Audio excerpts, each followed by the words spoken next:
السلام عليكم ورحمة الله وبركاته، متابعات ومتابعي سكيك، مرحبا بكم في وصفة جديدة مع محمد ياسين. نتمنى تكونوا بخير وعلى خير وبصحة جيدة دائما إن شاء الله. اليوم غادي نقترح عليكم وصفة أخرى ديال النونتخومي، دائما في إطار سلسلة لي زونتخومي اللي بديناها هذه 3 ديال الأسابيع.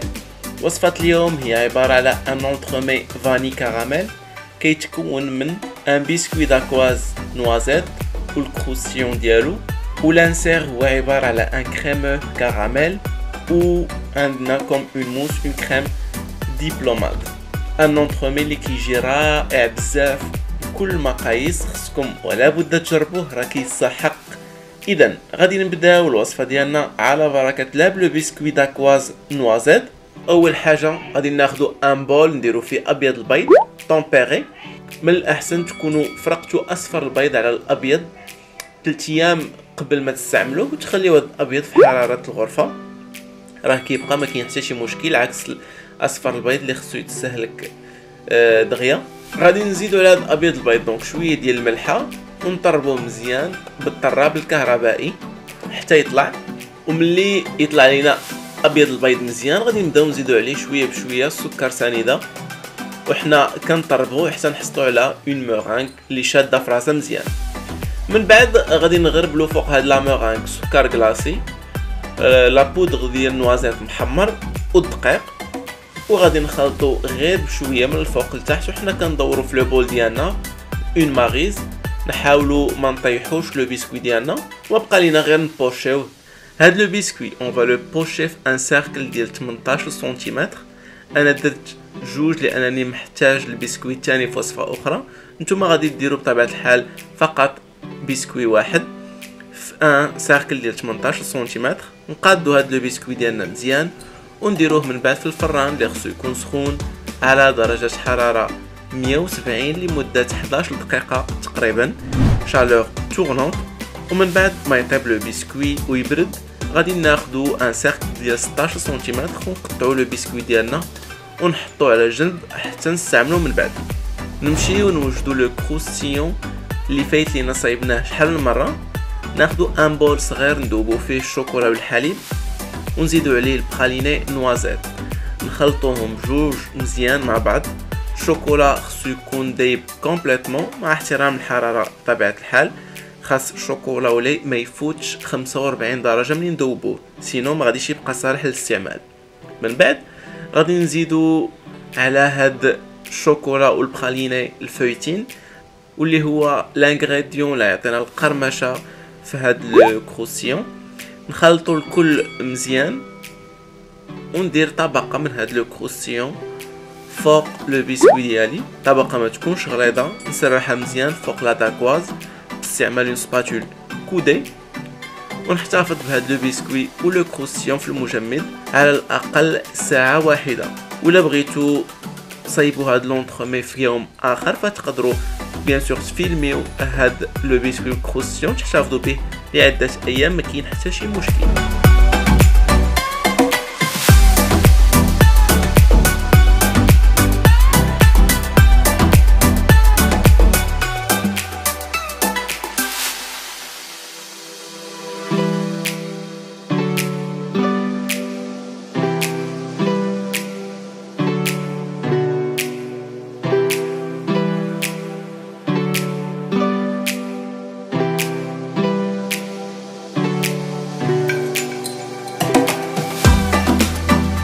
ننتقلوا لتحضير الانسير ديالنا، واللي كيف ما قلت لكم هو عباره على ان كريمو كراميل اللي فايت لينا حضرنا الاسبوع الماضي في لونتخومي فاني كراميل سبيكولوس.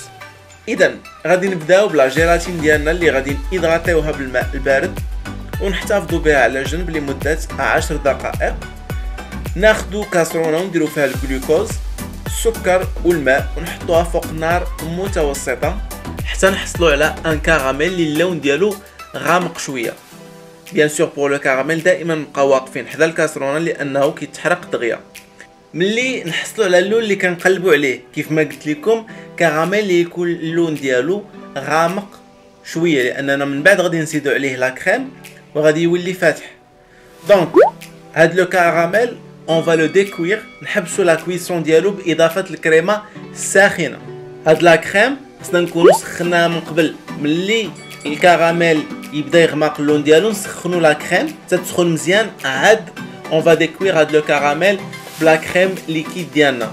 غادي نضيفو هاد لا كريم غير شويه ونحضيو معاها لان الكراميل راه سخون بزاف ونقدروا نحركو مزيان. ومن بعد غادي نحيدو هاد لو كراميل من فوق النار. على جنب غادي ناخدو ان بول نديرو فيه اصفر البيض ونزيدو عليه لا فاني ولا كريم ليكيد، الكريمه السائله اللي بارده من الثلاجه. نحركو الكل مزيان بخلاط يدوي ان فوي ونزيدو على لو كراميل اللي صايبنا من قبل.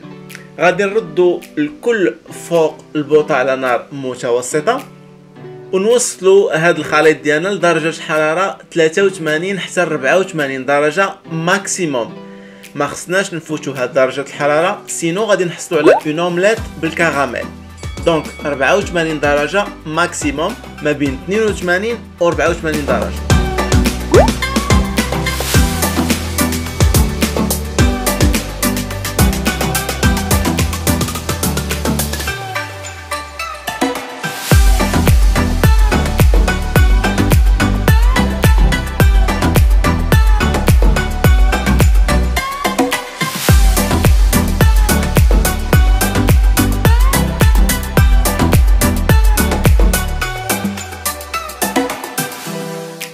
غادي نحيدو هاد لو كريمو ديالنا من فوق النار، نزيدو عليه كميه الملح اللي عندنا ولا ماس جيلاتين ونميكسيو الكل بان ميكسور بلونجون. ومن بعد غادي نصفيوه ونكبوه في ان سيركل ديال 16 سنتيمتر، ان سيركل اللي غلفتو من قبل بدو بابي فيلم، غلفتو كامل من التحت. هاد لو سيركل فيه 2 سنتيمتر في العلو ديالو، وغادي نعمروه هاد لو سيركل كامل بلو كريمو. وملي يرجع هاد لو كريمو في حراره الغرفه غادي نحتفظ به في المجمد لمده 4 ساعات على الاقل، وبطبيعه الحال تقدروا تحتفظوا به لعده ايام في المجمد، ما كاين حتى شي مشكل. نمشيو نحضروا لا كريم ديبلومات. هاد لا كريم راه فايتنا حضرناها شحال من مره في القناه. ناخذوا ان بول اللي خصو يكون بارد ونديروا فيه لا كريم اللي حتى هي بارده.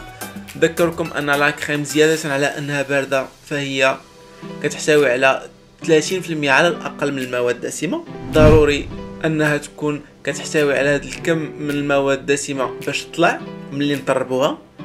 وجوستومون دونك باستعمال الطراب الكهربائي غادي نطربوها مزيان حتى تطلع وتولي بيان ايغي. نحطوها على جنب ونجبدو لا كريم باتيسيير من الثلاجه. هاد لا كريم حتى هي بارده، ولا كريم باتيسيير بطبيعه الحال راه حضرناها شحال من مره، واخر مره كانت في الوصفه ديال لو فريزيي كريم ديبلومات. غادي نخلي لكم رابط الوصفه ديال هاد لو فريزيي وكذلك المقادير الكامله ديال هاد الوصفه تحت هاد لا فيديو. اذا غادي نطربوا هاد لا كريم باتيسيير مزيان حتى تولي حتى هي بيان ايغي وخفيفه. ومن بعد غادي نزيدوا عليها واحد شويه ديال لا كريم فويتي ونطربوا مره اخرى دائما باستعمال الطراب الكهربائي باش تزيد تخفف لينا هاد لا كريم باتيسيير. ومن بعد غادي نحيدوا لو باتور ونكملوا اون ماريز. غادي نزيدوا ما تبقى من لا كريم فويتي على لا كريم باتيسيير وغادي نحركوا غير بشويه من التحت للفوق وحنا كندوروا في لو بول حتى نحصلوا على اون كريم اونكتويوز. كاع المكونات ديال لونطرومي ديالنا هي جاهزه. غادي نمشيو للمونتاج ديال هذا الاخير. غادي ناخذ ان مول سيليكون من نوع جيد، ولا بد من الاحسن تستثمروا في ان مول اللي يكون ذات جوده عاليه، هو احسن بكثير من لي مول ديال الصين اللي تقدروا تلقاو فيهم مشاكل بزاف خصوصا على الصحه ديالكم. تقدروا تستعملوا ان سيركل بنفس الحجم ديال هذا لو مول 18 سنتيمتر في القطر و4 سنتيمتر في العلو. غادي ندير ان مونتاج على لونفير. غادي نبداو بلا كريم ديبلومات اللي غادي نغلف بها لو مول ديالي كامل. نكب تقريبا نصف ديال هاد لا كريم في لو مول ونسرحها على الجوانب ديال لو مول، خاص لو مول كامل يتغلف بهاد لا كريم. ومن بعد غادي نضرب هاد لو مول بسطح العمل باش نحيد لي بول دير اللي يقدروا يكونوا في هاد لا كريم. ومن بعد غادي ندير لانسير ديالي لو كريمو كراميل اللي دابا راه جمد كامل.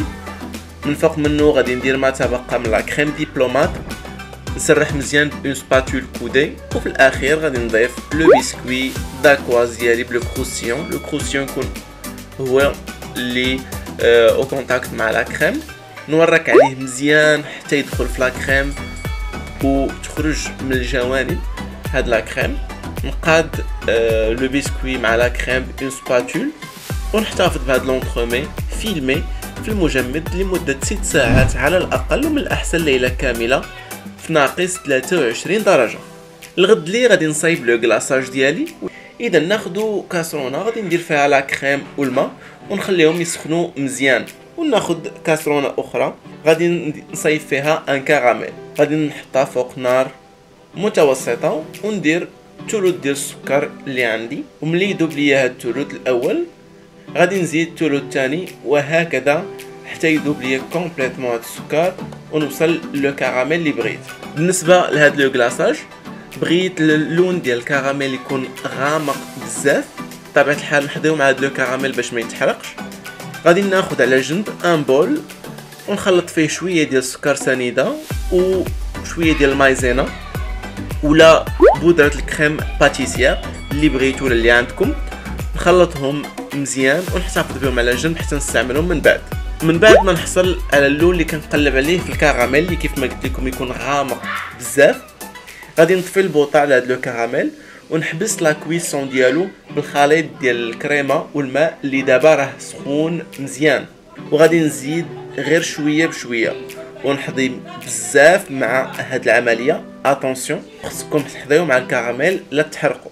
من بعد غادي نضيف على هاد لو كراميل خليط ديال السكر والمايزينا ولا لا بودر كريم باتيسيير اللي درتو.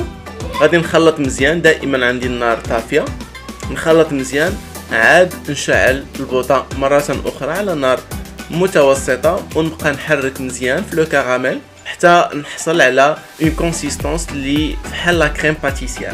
وملي عقاد هاد لو كراميل ديالنا نستمر في التحراك دقيقه مورا ما يعقاد باش هذيك لو فيكولون المايزينا ولا لا بودر طيب مزيان وما يبقى فيها حتى شي مضر. غادي نحيد لو كراميل ديالي من فوق البوطه ونزيد عليه الجيلاتين اللي درتها من قبل في الماء البارد حتى ارتبط، عصرتها مزيان وغادي نزيد على هاد لو كراميل ونميكسيوه ان ميكسور بلونجون. لو ميكسور ملي نخشيوه في لو كلاصاج ما نحركوش لو ميكسور ونخليوه دائما لتحت وحنا كنميكسيو مزيان حتى ما تبقى تبان لينا حتى شي بول دير اللي تكون في لو كلاصاج. من بعد غادي نحتفظ بهاد لو كلاصاج على جنب حتى تهبط الحراره ديالو وتوصل تقريبا ل 31 درجه عاد نقدر نستعملو.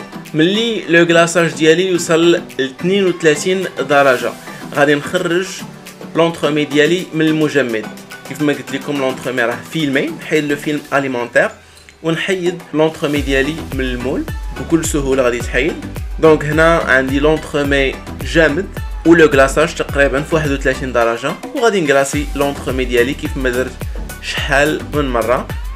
هاد لو كلاصاج كيجي رائع و الترا بريون. من بعد ما نكلاسي لونترومي ديالي غادي نحطوه في طبق تقديم ونحتفظ به في الثلاجه لمده 6 ساعات على الاقل حتى يديجولا على خاطرو. لونترومي فاني كراميل كيجي قمه في الروعه شكلا ومذاقا، لذيذ بزاف وبروفيسيونيل. اختاريت نديكوريه بشوكولا امبريمي، تقدروا ديكوريوه على حسب الاختيارات ديالكم. هاد لونترومي ولا بد خصكم تجربوه، راه رائع بزاف. الوصفه ديال نهار اليوم وصلت النهايه ديالها، جيسبر تكون عجباتكم. بقى ليا غير نتمنى لكم شهيه طيبه. نتلاقاكم الاسبوع المقبل ان شاء الله في وصفه جديده. من هنا لتما تهلاو في راسكم. الا عندكم شي سؤال ولا ما فهمتوش شي حاجه مرحبا بالتعاليق ديالكم. ما تنساوش تزوروا القناه ولي باج ديالنا فيسبوك وانستغرام، راه فيهم بزاف ديال التصاور ولي فيديو ولي غوسات بطبيعه الحال. وفي الاخير وكيف ما كنقول لكم دائما، الا قدرت انا ندير الوصفه حتى نتوما تقدروا ديروها، حتى حاجه ما صعيبه. السلام عليكم.